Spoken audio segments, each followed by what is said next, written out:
नमस्कार दोस्तों, स्वागत है आप सभी का हमारे YouTube चैनल जैन की मैथमेटिक्स में। दोस्तों, हमारे द्वारा उत्तराखंड एलटी मैथ्स को लेकर एक विशेष सीरीज चलाई गई है जिसमें हम आपको टॉपिक वाइज एमसीक्यू प्रोवाइड करवाते हैं। दोस्तों, अगर आप यूपी टीजीटी पीजीटी मैथ्स की तैयारी कर रहे हैं तो भी ये सीरीज़ आपके लिए फ़ायदेमंद है, आप लोग भी हमसे जुड़ सकते हैं। दोस्तों, आज हम आपके लिए कुछ इंपॉर्टेंट मिक्स क्वेश्चन लेकर आए हैं जो कि पूर्व एग्जाम में आए हुए हैं। दोस्तों, इस तरह के मिक्स क्वेश्चन बीच बीच में लगातार करते रहना जरूरी हो जाता है, क्योंकि एक तो ये आपकी प्रैक्टिस करवा देते हैं, सेल्फ टेस्टिंग का मौका देते हैं, सेल्फ इवैल्यूएशन का मौका देते हैं और आपको पता लगता है कि आपकी तैयारी किस लेवल पर है। तो चलिए वीडियो को स्टार्ट करते हैं। तो आज का पहला क्वेश्चन है, the order and degree of a differential equation के D Y by D X equals to integration 1 plus D Y by D x का होल स्क्वायर की पावर 2/3 डी एक्स। ठीक है, order and degree of a differential equation से क्या मतलब है? Order of a differential equation means the highest order derivative exist in any differential equation. जो उसका ऑर्डर होता है वही ऑर्डर ऑफ डिफरेंशियल इक्वेशन कहलाता है। और जो हाईएस्ट ऑर्डर डेरिवेटिव एग्जिस्ट करता है किसी डिफरेंशियल इक्वेशन में, उसकी जो पावर होगी वही डिग्री ऑफ डिफरेंशियल इक्वेशन कहलाएगी। ठीक है, तो आपको क्या करना है? Order and degree of differential equation निकालना है। लेकिन सबसे पहले तो आप उसको डिफरेंशियल इक्वेशन की फॉर्म में कन्वर्ट करना पड़ेगा ना प्रॉपर। तो कैसे करेंगे? सबसे पहले तो देखिए, इंटीग्रेशन का साइन हटाना पड़ेगा। अब इंटीग्रेशन का साइन कैसे हटेगा? आपको क्या करना पड़ेगा? इसको डिफरेंशिएट करना पड़ेगा, तभी जाके इंटीग्रेशन का साइन हटेगा। तो क्या करेंगे? आप इसको डिफरेंशिएट कर देंगे विद रिस्पेक्ट टू एक्स। तो क्या हो जाएगा भाई? K d square y by D x square, क्योंकि के तो यहाँ पर कॉन्स्टेंट है और इंटीग्रेशन और डिफरेंशिएशन आपस में कैंसिल आउट हो जाएंगे। तो क्या बच जाएगा दोस्तों? 1 plus D Y by D x का होल स्क्वायर की पावर 2/3। ठीक है, अभी भी दोस्तों ये क्या है? प्रॉपर फॉर्म में नहीं है, क्योंकि आपको दोस्तों क्या करना पड़ता है, जो पावर है वो आपको नेचुरल नंबर की फॉर्म में होनी चाहिए। ठीक है, यानी कि आपकी पॉजिटिव इंटीजर की फॉर्म में ये होनी चाहिए। लेकिन अभी तक ये पॉजिटिव इंटीजर की फॉर्म में है ही नहीं, क्योंकि यहाँ पर क्या है? 2/3 है। तो आपको 2/3 को हटाना पड़ेगा, यानी कि आपको दोस्तों एक तरीके से इसको पॉलिनोमियल की फॉर्म में कन्वर्ट करना पड़ता है। तो आप क्या करेंगे दोस्तों? यहाँ पर जो 3 है ना, इस 3 को हटाएंगे। ठीक, तभी जाके दोस्तों आपको ऑर्डर एंड डिग्री मिल पाएगी। ठीक, तो यहाँ पर आप क्या कर देंगे? बोथ साइड क्यूब कर देंगे। तो जब क्यूब कर देंगे तो क्या हो जाएगा भाई? K cube d square y by D x का स्क्वायर का होल क्यूब बराबर हो जाएगा भाई 1 plus D Y by D x का होल स्क्वायर की पावर 2। ठीक है, अब आप चाहो तो इसको आगे खोल के, इस वाले पार्ट को आगे खोल के, इसके बाद इसको क्या ले आएंगे? एलएचएस में लाके आप इसको प्रॉपर बना सकते हो। लेकिन हम इतना टाइम वेस्ट नहीं करेंगे, हमें जो मिलना था मिल गया। हमने इसको प्रॉपर फॉर्म में कन्वर्ट कर दिया है। अब हमें पता है कि इसकी पावर एक नेचुरल नंबर की फॉर्म में ही रहेगी, तो हमें कोई दिक्कत नहीं है। तो हम यहाँ पर देखेंगे कि भाई हाईएस्ट ऑर्डर डेरिवेटिव कौन है? ये है, यानी d square y by D x square. तो इसका ऑर्डर कितना है दोस्तों? 2, और इसकी पावर कितनी है? 3। तो यानी ऑर्डर है 2 और डिग्री है 3। तो इस तरह से दोस्तों हम इस क्वेश्चन को करते हैं। आई होप कि आपको अच्छे से समझ में आ गया होगा। इसके बाद देखिए next question, what is limit x tends to 0 sine x into log 1 minus x upon x square. काफी अच्छा क्वेश्चन है दोस्तों। इसको कैसे करेंगे? देखिए, लिमिट एक्स टेंस टू 0। अब देखिए, साइन एक्स अपॉन एक्स की फॉर्म यहां पर दिख रही है। मैं एक काम करता हूं, इसको ऐसे लिख देता हूं। देखो, साइन एक्स अपॉन एक्स लिख सकता हूं, ठीक है, into log 1 minus x upon x. ऐसी फॉर्म में मैं इसको लिख सकता हूं। ठीक है, ठीक है ना? आप इस तरह की फॉर्म में इसको दोस्तों कन्वर्ट कर सकते हैं। ठीक है, अब देखिए यहां से क्या हो जाएगा। देखिए, आप limit of f x into g x क्या होता है भाई? Limit of f x into limit of g x. ठीक है, तो भाई limit of x upon x, x tends to 0 sine x upon x, limit x tends to 0 क्या होता है? ये तो 1 हो जाता है। ठीक हो गया, तो भाई ये तो बच गया भाई लिमिट एक्स टेंस टू 0, और ये हो गया भाई log 1 minus x upon x. ठीक हो गया। अब बारी आई इसकी। अब आप अगर दोस्तों इसमें 1 रखें, अगर आप इसमें 1 रखेंगे दोस्तों क्या आएगा? देखिए यहाँ पर अगर आप इसमें 1 रखेंगे तो ये बन जाएगा भाई सॉरी, इसमें अगर आप x की जगह पे 0 रखेंगे तो ये बन जाएगा भाई log 1। log 1 कितना होता है? 0, 0 और नीचे भी 0, तो भाई 0/0 की फॉर्म आ गई। अब 0/0 की फॉर्म आ गई तो आप क्या लगाएंगे? Famous L Hôpital rule. L Hôpital rule में क्या करते हैं? आप ऊपर नीचे डिफरेंशिएट कर देते हैं। तो इसको नीचे ऊपर नीचे क्या करना है? डिफरेंशिएट करना है विद रिस्पेक्ट टू एक्स। ठीक है भाई, आप ऊपर से लोग क्या करते हैं भाई? ऊपर ही एल हॉपिटल रूल लगा देते हैं। तो ऊपर ऊपर अगर आप एल हॉपिटल रूल लगा देते हैं दोस्तों तो बहुत लंबा क्वेश्चन हो जाता है। तो ऐसा नहीं करना है। सबसे पहले कोशिश करनी है कि जितने टर्म आपके कैंसल आउट हो जाए, जितने इजीली ये आपका जितना छोटा बन सकता है लिमिट्स, उतना आप छोटा बनाने का प्रयास करते हैं, ठीक है ना। तो जितने टर्म्स आपके कैंसिल आउट हो जाए उतना आप पहले कैंसिल आउट करिए, फिर उसके बाद जाके एल हॉपिटल रूल लगाइए। तो देखिए यहाँ पर क्या हो जाएगा, log 1 माइनस एक्स का डिफरेंशिएशन क्या हो जाएगा भाई, 1/1 माइनस एक्स इंटू -1, क्योंकि 1 माइनस एक्स है और x का डिफरेंशिएशन कितना हो जाएगा 1। अब आप इसमें दोस्तों x बराबर 0 रख दीजिए, तो इसका आंसर कितना आ जाएगा भाई -1। कितना सिंपल क्वेश्चन है, ठीक। इस तरह से दोस्तों इस क्वेश्चन को आप करेंगे, तो ए वाला ऑप्शन करेक्ट है। इसके बाद अगला क्वेश्चन देखिए, the radius of circle is increasing at a rate of 0.7 centimetre per second, what is the rate of increase of its circumference. यानी एप्लीकेशन ऑफ डिफरेंशिएशन का क्वेश्चन है, बहुत ही सिंपल क्वेश्चन है। एक सर्किल है, एक सर्किल, इसकी रेडियस दोस्तों D R by D T आपको दे रखा है कि 0.7 सेंटीमीटर पर सेकेंड के रेट से इंक्रीज हो रही है, ठीक है। 0.7 सेंटीमीटर पर सेकेंड के हिसाब से इसकी रेडियस बढ़ती चली जा रही है, ठीक है। So what is the rate of increase of its circumference. Of course इसकी सर्कमफ्रेंस भी बढ़ती है। अब इसके सर्कमफ्रेंस को हम मानते हैं सी, तो भाई सी की वैल्यू क्या होती है बताओ, 2πr। तो आपको क्या निकालना है दोस्तों, d C by D t निकालना है। यही तो कह रहा है what is the rate of increase of its circumference. तो ये तो बहुत सिंपल सा क्वेश्चन है। तो कितना हो जाएगा भाई 2π, ये तो कांस्टेंट है, तो कितना हो जाएगा भाई D R by D T. आप इसको डिफरेंशिएट कर देंगे, जब आप इसको डिफरेंशिएट कर देंगे तो क्या आ जाएगा, आप इसको सॉल्व करिए, ठीक है ना। आपको आई होप कि समझ में आएगा कि एक सर्किल है, उसकी रेडियस 0.7 सेंटीमीटर पर सेकेंड की दर से लगातार बढ़ती चली जा रही है, यानी D R by D T आपको 0.7 सेंटीमीटर पर सेकेंड दे रखा है।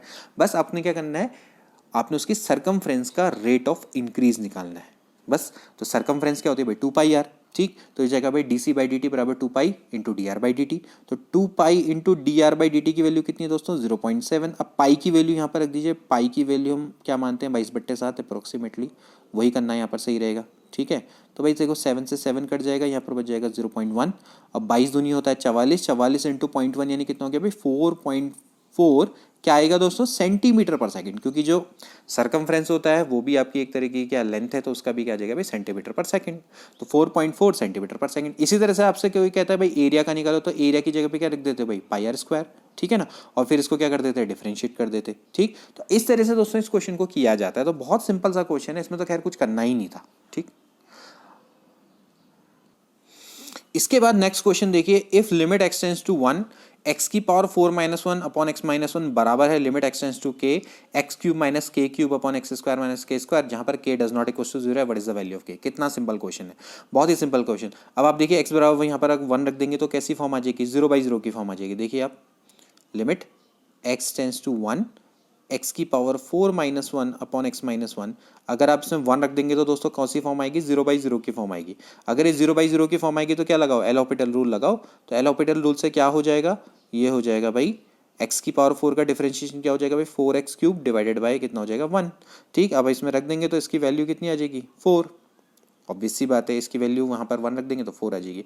अब आप दूसरे को देखिए, दूसरे में भी अगर आप देखें k रखते हैं तो यहाँ पर क्या आएगा भाई 0/0 की फॉर्म आ रही। फिर से आप देख सकते हैं यहाँ पर भी दोस्तों क्या हो रहा है, मैं इसको, ये हो जाएगा भाई limit x tends to k, आप देख सकते हैं यहाँ पर हो जाएगा भाई एक्स क्यूब माइनस के cube divided by x square minus k square. इसमें भी अगर एक्स की जगह पे के रख देंगे तो भाई 0/0 की फॉर्म आ जाएगी। फिर से यहाँ पर क्या लगा दो एल हॉपिटल रूल लगा दो। एल हॉपिटल रूल लगाएंगे तो क्या हो जाएगा 3x² अपॉन 2x, ठीक है भाई, यही होना चाहिए। अब देखिए x से यहाँ पर x कैंसिल आउट हो जाएगा, है ना।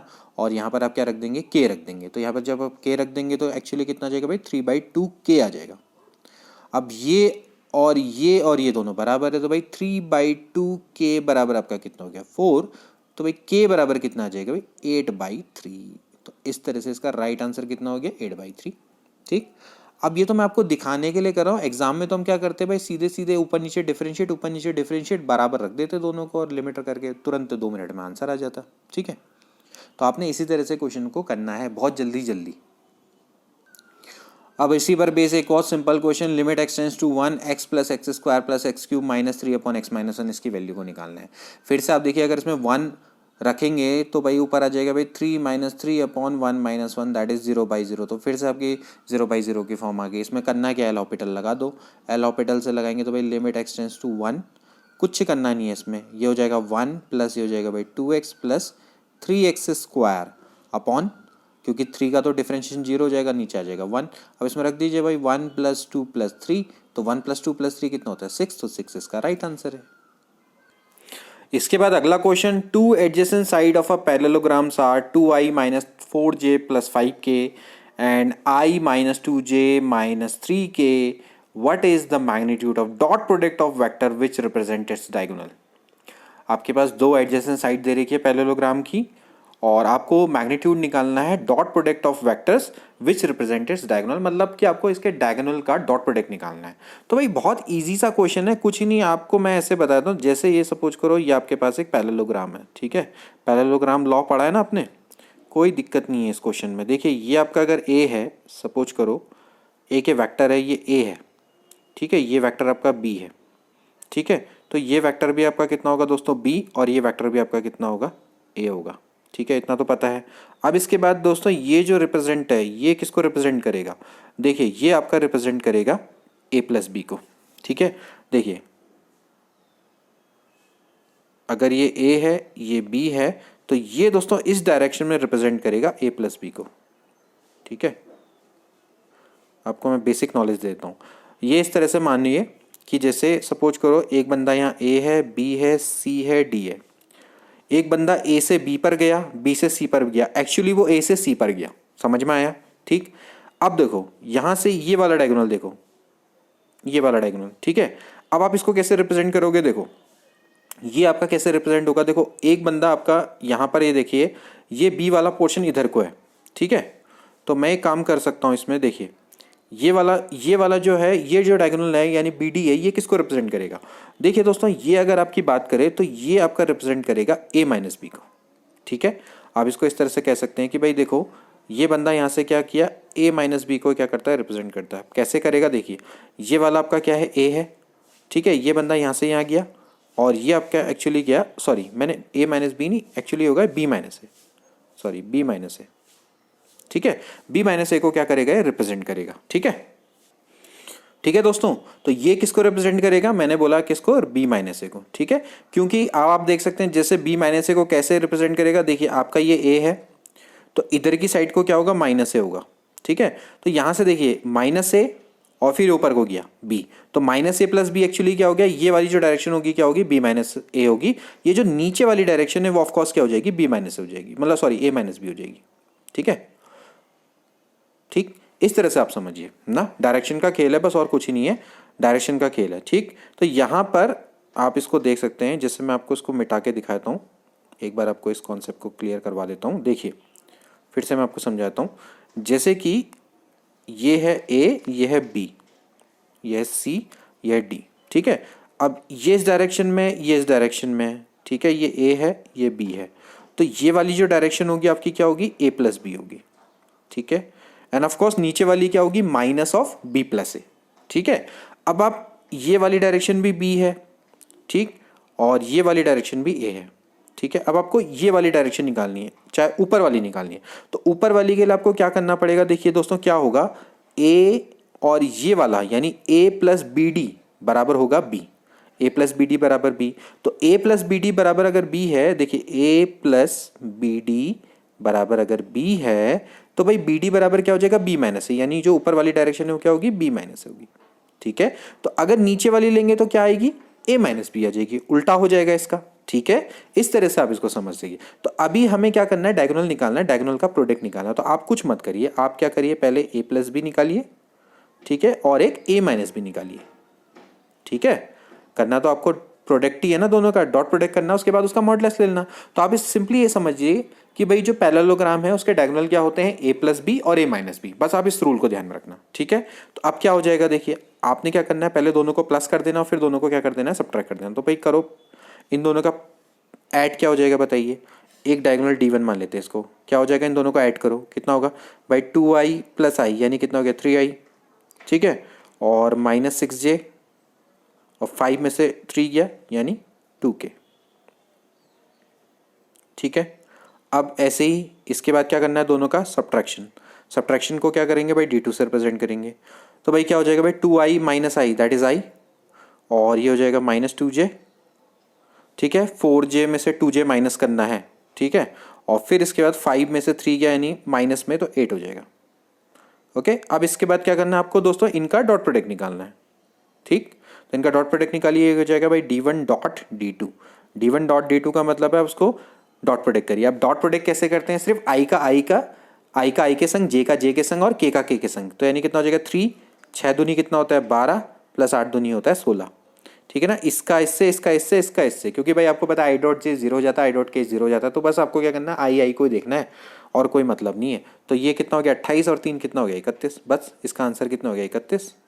ठीक है, तो आप ये ध्यान में रखिए कि एक पैरेललोग्राम है, पैरेललोग्राम की अगर आपको साइड्स दी हुई है तो अगर आप उसके डायगोनल निकालना चाहते हैं, एक पैरेललोग्राम की एक साइड ए है दूसरी साइड बी है, तो उसके डायगोनल क्या क्या होंगे, a प्लस बी और a माइनस बी होंगे। इस तरह से आप निकाल सकते हैं। ठीक है, इसके बाद नेक्स्ट क्वेश्चन देखिए, if mod of a cross b का whole square plus mod of a dot b का होल स्क्वायर बराबर है 144, देन मॉड ऑफ a बराबर है 4, देन मॉड ऑफ b बराबर। बहुत सिंपल सा वो है क्वेश्चन दोस्तों, कैसे करेंगे आपको पता होना चाहिए, लैंग्रेज फॉर्मूला बोलते हैं इसको। ठीक है, ये बराबर हो जाता है a डॉट b का होल स्क्वायर बराबर होता है दोस्तों mod a square mod b square. ठीक है, ये इसकी वैल्यू होती है। अब आप चाहें तो इसको चेक भी कर सकते हैं, देखिए कैसे होगा ये। देखिए पहले आपको पता है भाई a क्रॉस b बराबर क्या होता है, ये होता है a mod b sine theta n cap. ठीक है, अब आप इसका मॉडुलस ले लीजिए, मॉडुलस ले लेंगे तो ये तो गायब हो जाएगा, और इसका स्क्वायर कर दीजिए तो क्या आ जाएगा भाई, ये आ जाएगा भाई mod a square mod b square sine square theta. ठीक है, और इसकी वैल्यू क्या होती है, ये होता है भाई mod a mod b cos theta, तो ये हो जाएगा भाई mod a square mod b square cos square theta. ठीक है भाई, ये दोनों अगर आप कॉमन ले लेंगे तो क्या बचेगा भाई mod a square mod b square sine square theta plus cos square theta क्या होता है 1, तो इसकी वैल्यू ये होती है। तो आप इसको याद रखिए, इतना सब करने से बढ़िया। तो भाई ये फॉर्मूला इंपॉर्टेंट है, इस फॉर्मूले को आप ध्यान में रखना। ठीक, तो यहाँ से क्या हो जाएगा फॉर्मूला नहीं भी आता तो निकाल सकते हो, कोई दिक्कत नहीं है। तो यहाँ से आपका क्या हो जाएगा दोस्तों, ये हो जाएगा, बस अब आप इसकी वैल्यू को रख दीजिए, आप इसको वैल्यू दे रखी है, कितनी दे रखी है 44। ठीक, mod a square mod a बराबर दे रखा 4, तो भाई 4 चौक हो जाएगा 16 मॉड b स्क्वायर। ठीक, तो भाई मॉड b स्क्वायर बराबर हो जाएगा 144/16, यानी कि मॉड b बराबर हो गया 144 का कितने में होता है भाई 12/4, तो 4 तियाँ कितना हो गया 12। ठीक, तो यानी इसका आंसर कितना हो गया 3। कोई दिक्कत, कोई भी दिक्कत नहीं है। ठीक है, इसके बाद अगला question, the vector a b c are coplanar, what is the value of p. देखिए कोप्लेनरिटी की कंडीशन याद रखो, ये होता है a dot b cross c बराबर क्या होना चाहिए 0। ठीक है, 3 वेक्टर कब कोप्लेनर होंगे, जब उनका ए डॉट बी क्रॉस सी यानी कि स्केलर ट्रिपल प्रोडक्ट उनका 0 होता है। कैसे होता है, देखिए ये अगर बी है ये सी है, तो बी क्रॉस सी किसको रिप्रेजेंट करता है, वो एक्चुअली उस वेक्टर को रिप्रेजेंट करता है जो इनके पूरे प्लेन पे परपेंडिकुलर होता है। ठीक है, कहने का मतलब ये है कि यहाँ पर कोई भी आपका वेक्टर लाई करेगा बी क्रॉस सी उस पर परपेंडिकुलर होगा। तो अगर ए भी सी प्लेन पर लाई करता है सपोज करो, तो ए डॉट बी क्रॉस सी भी क्या होना चाहिए 0 होना चाहिए। तो इसका मतलब ये है कि ए बी सी एक ही प्लेन पर लाई करते हैं, ये इसका सिंपल सा कॉन्सेप्ट है। तो भाई a dot b cross c बराबर है 0, तो इसका मतलब यह है कि a b c are coplanar, ये तीनों के तीनों क्या है एक ही प्लेन में रहे। तो बस कैसे निकालेंगे, एक ए डॉट बी क्रॉस सी निकालना आता है, कैसे निकालते हैं आप इसको, किसकी मदद से निकालते हैं, डिटर्मिनेंट की फॉर्म से निकालते हैं। भाई डिटर्मिनेंट की फॉर्म से इसको निकालिए, कैसे निकालेंगे, यहाँ पर अब पहले ए के जो कोफिशिएंट है उनको लिख दीजिए 2 3 1। ठीक है, बी के क्या है 1 2 -3, मतलब आई जे के कोफिशिएंट। ठीक है, अब यहाँ पर आई का तो 0 है 1 और फिर ये हो जाएगा पी, ये बराबर कितना दे रखा दोस्तों 0 दे रखा। ठीक है, अब आप एक काम करिए, खोल दीजिए इसको। ठीक है, आप एक काम करिए, जो रो थर्ड है उसके रिस्पेक्ट में खोल दो, तो क्या आ जाएगा भाई 1, ये वाले का तो 0 हो जाएगा, ये हो जाएगा भाई -1।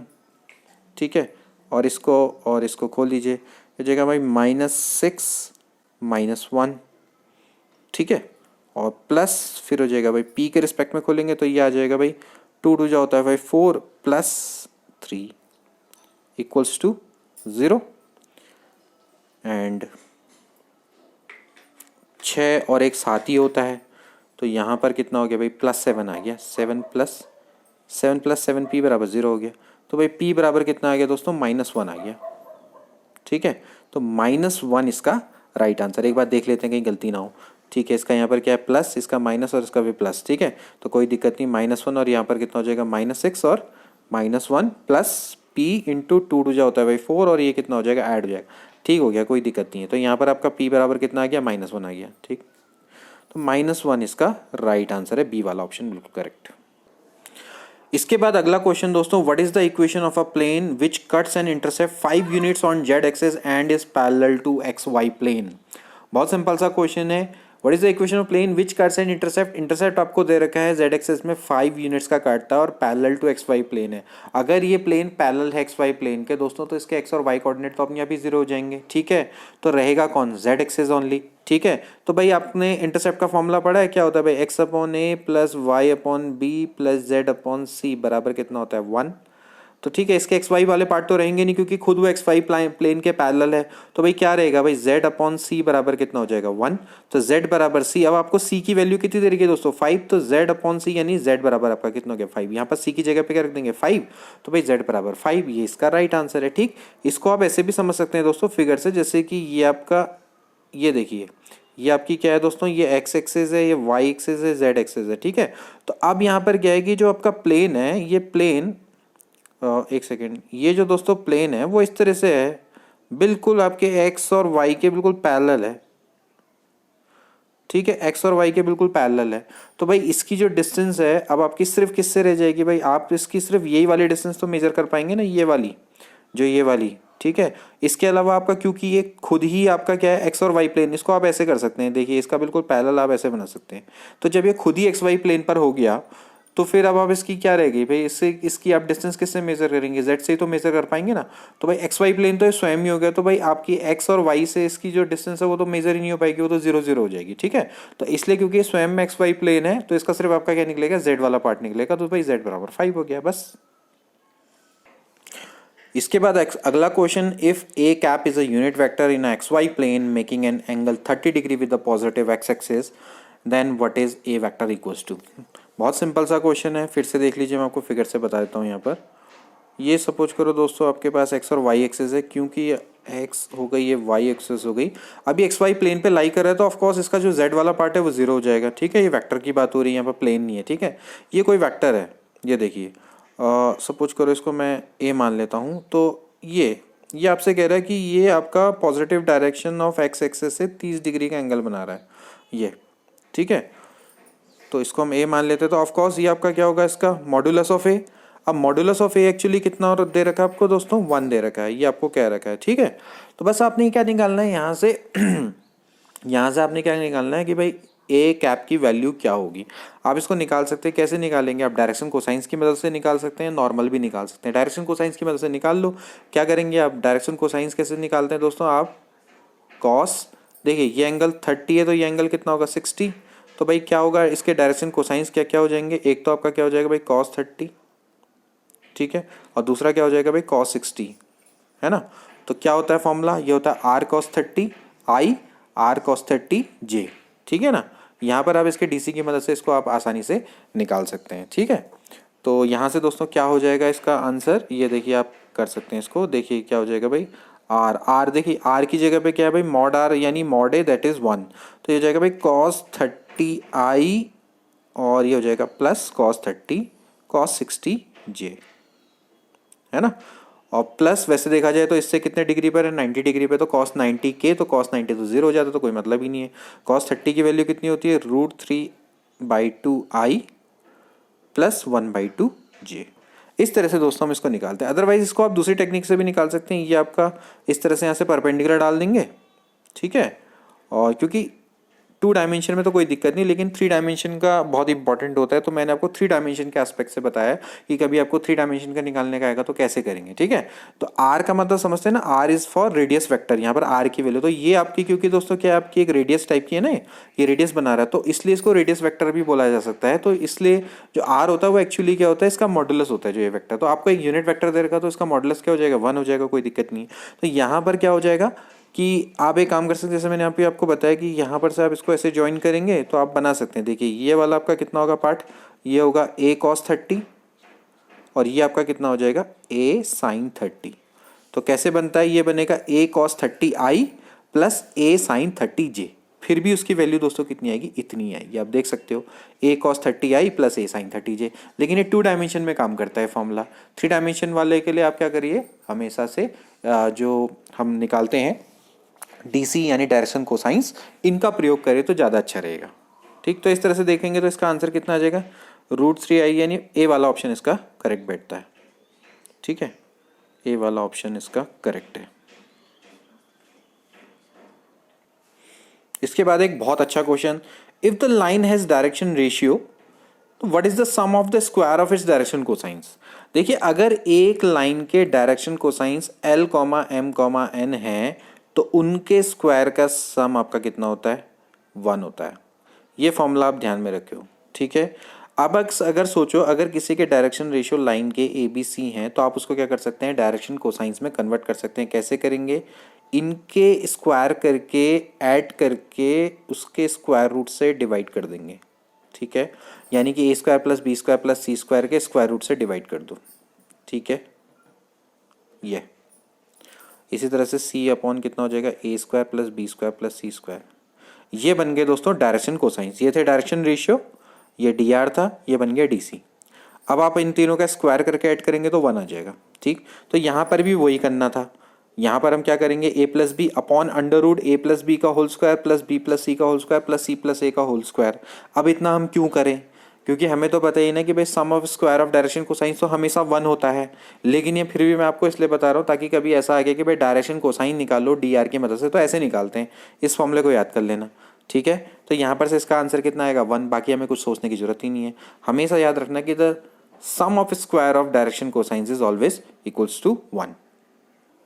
इसके बाद अगला question, into how many compartments do the coordinate planes divided the space. काफ़ी अच्छा है। डिवाइड मतलब कि जो आपके जो कोऑर्डिनेट प्लेन्स हैं वो आपके स्पेस को कितने पार्ट्स में डिवाइड करते हैं, सिंपल सा इसका मतलब है। देखिए, आप इसको कह सकते हैं, इसको देख सकते हैं, जैसे ये है, ये ठीक है, ये आपका x एक्सिस है, y एक्सिस है, z एक्सिस है। ठीक है, अब दोस्तों होता क्या है कि यहाँ पर एक सेकंड में इसको बनाता हूँ। देखिए, ये x एक्सिस है, आप जानते हैं कि भाई ये वाला पार्ट क्या होता है, x डैश। ठीक है, इस तरह से ये क्या होगा, y डैश, और ये कितना होगा, z डैश। ठीक है, तो ये हो गया भाई x डैश, ये हो गया भाई कितना, z डैश, और अब आपका कितना हो गया, ये हो गया y डैश। ठीक है, अब आप निकालिए तो टोटल मिला के दोस्तों, जैसे कि अगर आप इसको काउंट करेंगे, ये आप O मान लीजिए, तो देखिए पहला वाला क्या बनेगा, जैसे XOY। ठीक है, इसी तरह से दूसरा क्या बन सकता है, XOZ डैश। ऐसे करके दोस्तों अगर आप बनाएंगे ऐसी YOX dash and X dash OYZ, इस तरह से दोस्तों अगर आप इसको बनाएंगे तो टोटल आपके कितने बनेंगे, ये 8 प्लेन बनकर आएंगे। ठीक है ना, तो 8 आप कह सकते हैं कि इसको ये 8 प्लेन में क्या करता है दोस्तों, डिवाइड करता है। आप बना के देख सकते हैं जैसे आपके कौन कौन से बनेंगे। ठीक है, जो जो आपके परपेंडिकुलर वाले। ठीक है, तो जैसे पहला क्या बनेगा भाई, XOY। ठीक, दूसरा क्या बन सकता है, XOZ। ठीक, और ऐसी YOZ। ठीक है ना, YOZ, ये YOZ। XOX डैश मत बनाना, क्योंकि XOX डैश नहीं होगा, वो कोई प्लेन नहीं है, वो एक स्ट्रेट लाइन है। ठीक है, आपको क्या बनाने, प्लेन बनाने। तो प्लेन में आप याद रखिए कि भाई XOY, XOZ डैश। ठीक है, इसी तरह से XOZ और XOY डैश, ऐसे करके इसके बन गए। ऐसे आप बनाओगे Y का, फिर YOX डैश। ठीक है, ऐसी YOZ, इस तरह से दोस्तों आप इसको बना के देखिएगा। ओके, नेक्स्ट क्वेश्चन है, what is the length of the diameter of sphere whose center is at 1 - 2 3 and which touches the plane 6x - 3y + 2z - 4। बहुत अच्छा क्वेश्चन है। सबसे पहले देखिए, आपके पास एक स्फीयर दे रखा है। ठीक है, और आपको एक प्लेन दिया हुआ है, जो प्लेन इसको क्या करता है दोस्तों, टच करता है ये। ठीक है, सॉरी ये टच तो नहीं कर रहा है, इसको टच वाला बनाते हैं। ये प्लेन इसको क्या कर रहा है, टच कर रहा है। ठीक है, ये ठीक है, तो लेट सपोज करो इस पॉइंट पे कहीं पर ये टच कर रहा होगा। तो जब आपको पता है कि कोई स्फीयर को या कोई सर्किल को जब कोई टच करती है कोई लाइन या प्लेन, तो वो उस पर 90 डिग्री एंगल पुट करती है, ये तो पता ही होगा। ठीक है, अब आप देखिए, ये इसके सेंटर के कोऑर्डिनेट है। सेंटर के कोऑर्डिनेट कितने हैं, सेंटर के कोऑर्डिनेट हैं भाई 1 - 2 और 3, ठीक है। तो और ये आपकी प्लेन की इक्वेशन है। प्लेन की इक्वेशन कितनी है? 6x minus 3y plus 2z minus 4। अब आपको दोस्तों ये डिस्टेंस निकालनी है। सपोज करो ये रेडियस है, ये ऑफकोर्स रेडियस होगी क्योंकि टच कर रहा है। तो आप बताइए ये एक्चुअली क्या है? ये एक्चुअली आपको अगर याद हो तो एक प्लेन है, एक प्लेन से एक पॉइंट की परपेंडिकुलर डिस्टेंस निकालनी है, x1 y1 z1। तो भाई कैसे निकालते हैं? ठीक, बहुत सिंपल है। अगर आपका कोई पॉइंट P है, उससे अगर आपको एक प्लेन से परपेंडिकुलर डिस्टेंस निकालनी तो आप कैसे निकालते हैं? क्योंकि आपको पता है ना ये O है और ये सेंटर से रेडियस हो गई, तो ये रेडियस आपकी क्या होगी? इस प्लेन से परपेंडिकुलर डिस्टेंस के बराबर होगी, क्योंकि ये टच करके जा रहा है ना। तो वो टेंजेंट है तो भाई उस पर 90 डिग्री वो एंगल बनाएगा, है ना। तो भाई यहाँ से आपको इस पर परपेंडिकुलर डिस्टेंस निकालनी है। परपेंडिकुलर डिस्टेंस का फॉर्मूला क्या होता है मैं आपको बताता हूँ।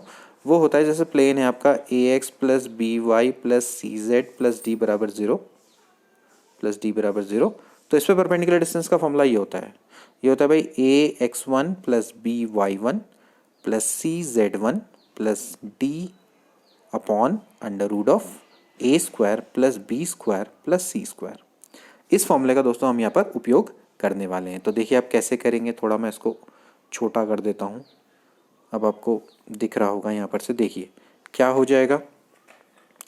सबसे पहले आप प्लेन की इक्वेशन देखिए क्या है, 6x1 minus 3y1 plus 2z1 minus 4, इसका मॉड्यूलस ले लेंगे, अपॉन में अंडर रूट में हो जाएगा भाई 6 का स्क्वायर 36 प्लस 9 प्लस 4।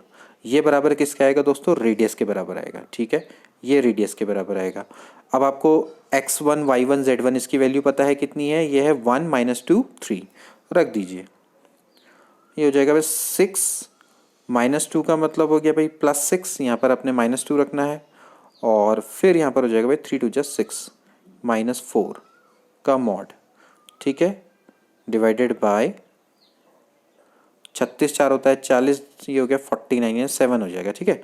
6 3 18 18 मतलब 6 3 18, 18 में से 4 गया, कितना बचा आपका? 14। तो भाई 14/7, ठीक है। तो 7 2 जा कितना होता है? 14। ये तो आई आपकी रेडियस, आपको निकालनी है डायमीटर। तो भाई डायमीटर कितना हो जाएगा इसका? ट्वाइस, यानी कितनी हो जाएगी? 4। तो 4 इसका राइट आंसर है। तो देखा जाए तो डी वाला इसका ऑप्शन बिल्कुल करेक्ट है, ठीक है। तो इस तरह से इस क्वेश्चन को करते हैं। काफ़ी अच्छा क्वेश्चन है, बहुत बढ़िया क्वेश्चन है, और ये कई एग्जाम में आता भी है, और खासकर इसी टाइप से आता है कि कोई आपका प्लेन है या कोई लाइन है, वो एक स्फीयर को टच कर रही है, तो आपको क्या करना होता है कि उसकी एक तरीके से आपको क्या निकालने पड़ते हैं? उसके रेडियस या आपको डायमीटर निकालनी पड़ती है। तो इस फॉर्मूले को आप ध्यान में रखना, बहुत अच्छा क्वेश्चन है।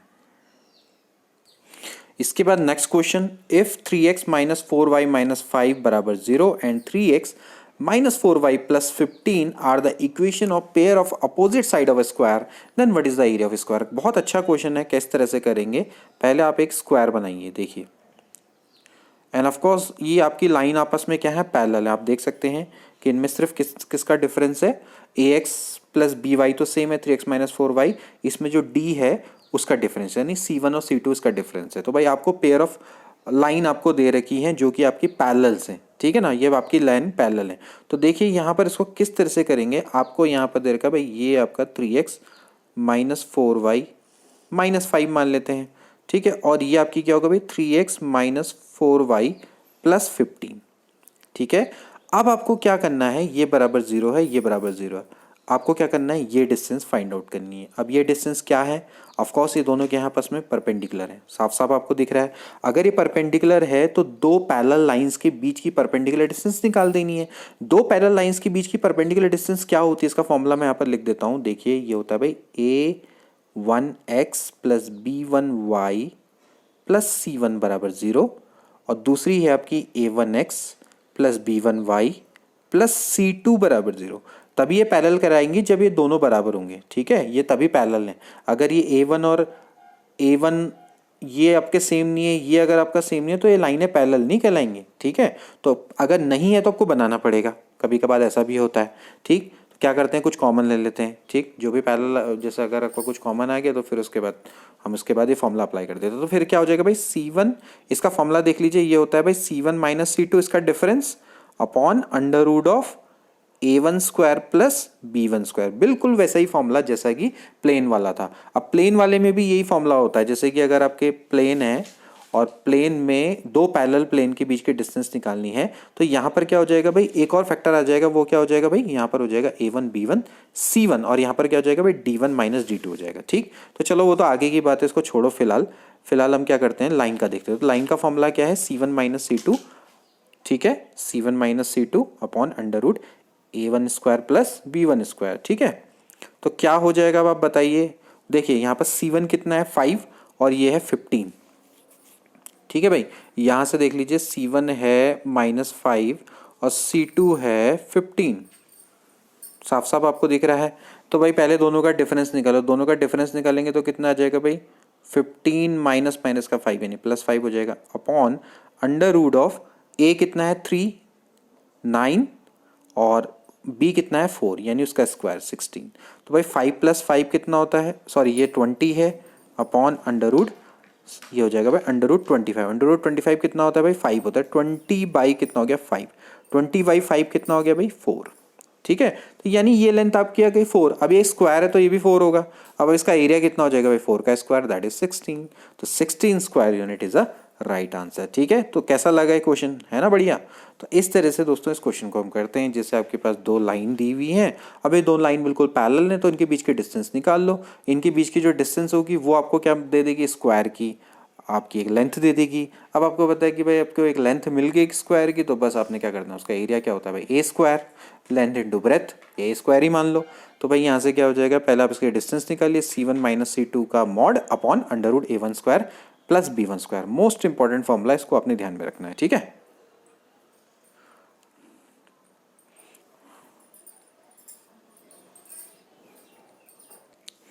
इसके बाद अगला question, what is the obtuse angle between the line whose slopes are 2 minus root 3 and 2 plus root 3। देखिए दो स्लोप आपको दे रखे हैं, एक m1 और m2 है, इनके बीच का आपको एंगल निकालना है। पहले तो आप एंगल का फॉर्मूला याद कर लीजिए भाई, क्या होता है एंगल का फॉर्मूला, एंगल का फॉर्मूला ये होता है भाई, थीटा बराबर tan inverse m2 minus m1 upon 1 plus m1 m2। ठीक है भाई, ये इनका बीच का फॉर्मूला होता है। तो आप निकाल लीजिए, ऑब्ट्यूज एंगल निकालना है तो क्या हो जाएगा भाई, tan inverse m2 minus m1 यानी कितना हो जाएगा भाई, 2 plus root 3 minus 2 plus root 3 हो जाएगा, upon 1 plus 2 plus root 3 into 2 minus root 3 that is 4 minus 3। ठीक है, मैं डायरेक्ट कर रहा हूँ, तो यहाँ से कटा तो भाई थीटा बराबर कितना आ जाएगा, tan इनवर्स, चलो इसको नीचे कर लेते हैं थोड़ा सा, ये हो जाएगा भाई 2 रूट 3 डिवाइडेड बाई 2, है ना। तो ये कटा तो कितना आ गया भाई 60 डिग्री। आपको ऑब्ट्यूज एंगल निकालना है, ऑब्ट्यूज एंगल से क्या करेंगे भाई, पाई माइनस 60 कर देंगे, 180 में से माइनस कर दो, ये तो आपका एक्यूट एंगल आया। ऑब्ट्यूज क्या हो जाएगा भाई, पाई में से माइनस कर दो, 180 में से माइनस करेंगे तो कितना आएगा, ऑफकोर्स 120। तो 120 इसका कितना हो गया, राइट आंसर हो गया, यानी बी वाला इसका राइट आंसर है। तो फ्रेंड्स ये थे कुछ इंपॉर्टेंट क्वेश्चन, आई होप कि आपको अच्छे लगे होंगे और आपको एग्जाम में काफ़ी हेल्प करेंगे। पूर्व परीक्षा में सारे क्वेश्चन से आए हुए हैं और देखिए आप कितने इजीली आप इनको सॉल्व कर सकते हैं, वो तो मैं आपको बताने के चक्कर में थोड़ा बहुत लेट हो जाती है मुझे, अदरवाइज़ इन क्वेश्चंस को हम देख के भी सॉल्व कर सकते हैं, इतने इजी ये क्वेश्चन होते हैं। लेकिन इस तरह के क्वेश्चंस को कभी भी अंडर एस्टिमेट मत करिए, क्वेश्चंस की ज़्यादा से ज़्यादा प्रैक्टिस करिए। कभी कभार क्या होता है कि हम ज़्यादा हार्ड क्वेश्चन सॉल्व करने के चक्कर में इजी क्वेश्चंस को अंडर एस्टिमेट कर लेते हैं और वही क्वेश्चंस हमारे एग्जाम में नहीं होते। हार्ड क्वेश्चन तो होने से रहा जब इजी क्वेश्चन नहीं हो रहा तो, ठीक है। तो इसलिए कोशिश करनी चाहिए कि जो आपके अच्छे क्वेश्चन हैं, जो इजी क्वेश्चन है, उनकी भी प्रैक्टिस लगातार करते रहें ताकि हम उनको बिल्कुल भी एग्जाम में करने से ना चूकें। और दोस्तों सफलता का यही मंत्र होता है, लोग ज़्यादातर हार्ड क्वेश्चंस की ओर भागते हैं और एक्चुअली वो क्या करते हैं, इस भाग दौड़ी में जो इजी क्वेश्चन है उन पर प्रैक्टिस करना छोड़ देते हैं और होता है कि एग्जाम में लास्ट में ना उनसे एग्जाम में हार्ड क्वेश्चन ही होते हैं ना इजी क्वेश्चन ही होता है और कभी भी वो सिलेक्शन नहीं ले पाते हैं। तो सबसे पहले आपको अपना बेसिक्स बहुत अच्छा करना है। जितनी अच्छी आपकी दोस्तों फाउंडेशन नींव होगी उतनी ही अच्छी आपकी बिल्डिंग बनेगी। तो पहले आपका मोटिव यही होना चाहिए कि जितने भी अच्छे और इजी क्वेश्चन है वो आपके बहुत बढ़िया तरीके से होने चाहिए, उन पर आपका 100% कंट्रोल होना चाहिए, ठीक है। इसी के संग अगली वीडियो में मिलते हैं। Till then take care and good bye.